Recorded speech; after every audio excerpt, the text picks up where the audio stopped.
What's going on, everybody? It's Nick, and how about them Giants finally in the win column? I know I'm a little late making this video, but whatever, it had to be made. I said if the Giants go 0-4, I'll still love them with all my heart, but I'm not making a video because I thought it'd just be a waste of my time at this point. Or if I were to change my mind, perhaps I'd put a bag over my head.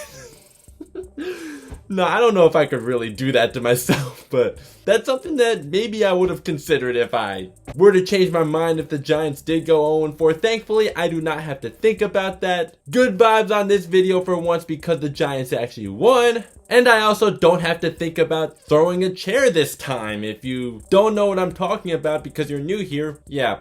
Card up there, that was a joke from the last Giants video I made. Obviously, I'm not going to actually throw a chair. If you're throwing a chair for any reason at all, you have issues. I just did that as a joke before actually getting serious about how frustrated I was with the team. Well, I pretended to, I should say. So I'm sorry I couldn't deliver this on Sunday. This is a struggle of living in Japan for those of you seeing me for the first time. But my fellow Giants fans here, we have to enjoy the good vibes while we can, where we don't have to talk about the draft, or firing Gettleman or Judge or Jason Garrett. We can have good vibes because the Giants finally won a game. In fact, the offensive line didn't even give up one sack. Andrew Thomas has played really well this year despite looking suspect in the preseason. We have been very critical of Dave Gettleman for not fixing the offensive line in 4 years. Well, at least for now, it did look good. One game doesn't just completely change the narrative though. It could be a step in the right direction though. There's still 13 games left to play, so this is just one game out of 17. Hopefully this is a step in the right direction. It sure is something that I am happy to see. If this is how the offensive line looks from here on out, then perhaps Dave Gettleman's job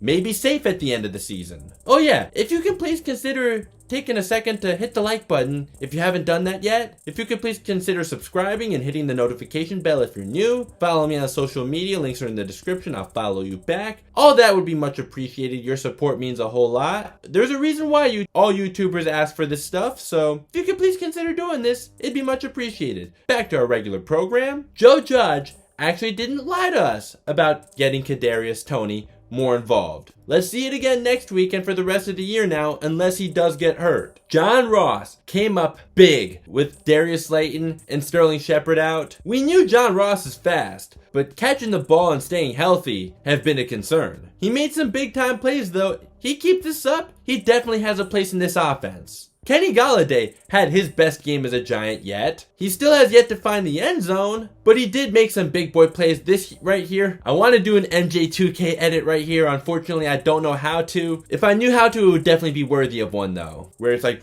ooh! If you don't know what MJ2K is, he's an NBA YouTuber. He does some pretty hilarious edits. It's really nice to see Kenny Golladay get involved in the offense since he was the prized offseason acquisition. Maybe these guys just needed some time to gel together? Perhaps the injuries to Sterling Shepard and Darius Slayton are a blessing in disguise? Maybe that's what was needed for Golladay, Kadarius Toney, and John Ross to be more involved? Although, I don't know why at least Kenny Golladay wouldn't be more involved than those guys. If those guys are on their way out, well, I'll definitely miss Sterling Shepard a lot more than I'll ever miss Darius Slayton. Daniel Jones, I gotta get to the star of this game. How did I go 5 minutes so far without even mentioning him once? Well, it's about time I mention him. I've had arguments with people saying that he is not the guy. Well, he slowly made me a believer in the second half of last year, but not fully. He just had the best game of his career so far. That's one reason why I had to make the thumbnail what it is.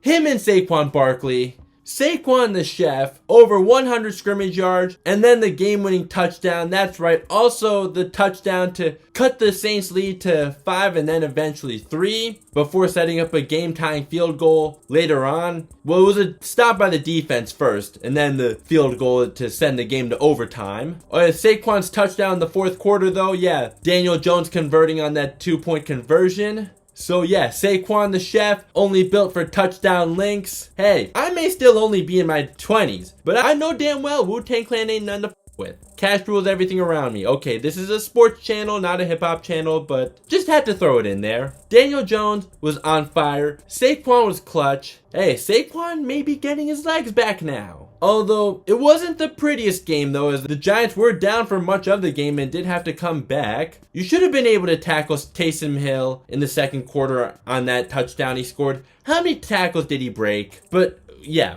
We're here for the good vibes now because the Giants won their first game of the season. Can't be too negative, but that's just something that did happen that should not have happened. While there were no sacks by the defense, perhaps if Leonard Williams didn't get held on this play right here, he would have gotten Jameis Winston, and at the very worst, he would have caused an underthrow instead of a deep touchdown to Kenny Stills. Jameis Winston is looking a lot more composed than he was with the Buccaneers. I can't lie about that. I've always said that Jameis Winston should be a starter. Perhaps backing up Drew Brees and learning under him for a year was what was best for him. But then, Taysom Hill's interception, when he came in, that James Bradberry interception, I don't think Sean Payton exactly called the best game. This was one play where I don't know why he had Taysom Hill throwing the ball deep. Good coverage by Bradberry though. He has struggled this year besides those 2 interceptions. But hey, good job by James Bradberry on that play. With no Blake Martinez, the Saints were able to run the ball real well. 170 rushing yards compared to the Giants' 83. Daniel Jones, once again, I can't say it enough. He really came to play. 402 passing yards. One of my first NFL videos was calling him a bust after the Bucs game last year. Well, as long as he keeps this up, I apologize to Daniel Jones. Especially after what he did against this defense that's currently 5th in fewest points given up. Sure, that may be somewhat carried by only giving up 3 points to the Packers on opening day, but whatever. I still love to see Daniel Jones have this kind of game. This was a big statement game by Daniel Jones. I say it all the time. If I speak negatively about my team or a player on my team, I want it to age poorly. I don't think there's very many things you could do that would make you a fake fan. One thing that definitely will make you a fake fan though is if you root against your guy just for the sake of being right, or root against your team in general just for the sake of being right. Daniel Jones did throw 1 interception, but it wasn't a costly one at all because it was a heave at the end of the first half, so no complaining about that either. There have been 5 teams in NFL history to make the playoffs after starting 0-3. Could the Giants be the 6th one? I won't confidently say so just yet. Let's not take our foot off the gas though. The Cowboys are up next.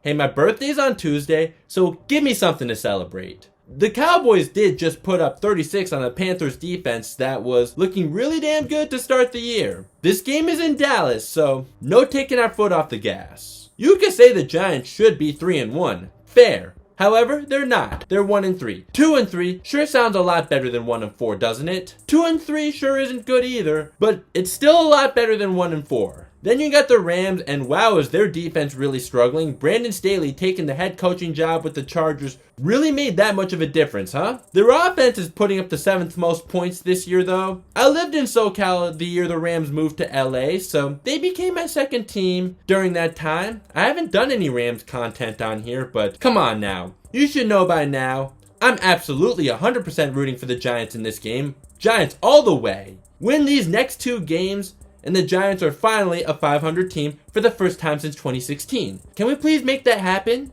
So right after this, I'm going to start recording my MLB playoff predictions. I'm not sure which is going to be uploaded first yet. I just know that this is the first video that I'm recording. So I hope you can stay tuned for that though in case this goes up first. Last time the Yankees, Jets, and Giants all won on the same day was 2009. I turned 16 that year. It was my sophomore year in high school. Crazy, right? And the Yankees made the wild card on the same day the Giants won their first game. That sure was nice. Although the Yankee season as of now is still a failure considering the expectations were much higher than making the wild card in the last game of the season. It's not too late to make it a successful season though. Take this league by storm, at least win the pennant, and I'll consider that a successful season. The New York Giants though, just have a winning season and I'll consider that a successful season. So once again, if you could please consider liking the video. If you still haven't yet, and you're still here, yes, if you can please do that, that'd be much appreciated. It only takes 1 second. That's how we get this out to more people. If you're still not subscribed yet, I'd really appreciate it if you could please consider doing that as well and hitting the notification bell. So thank you so much for watching. Also,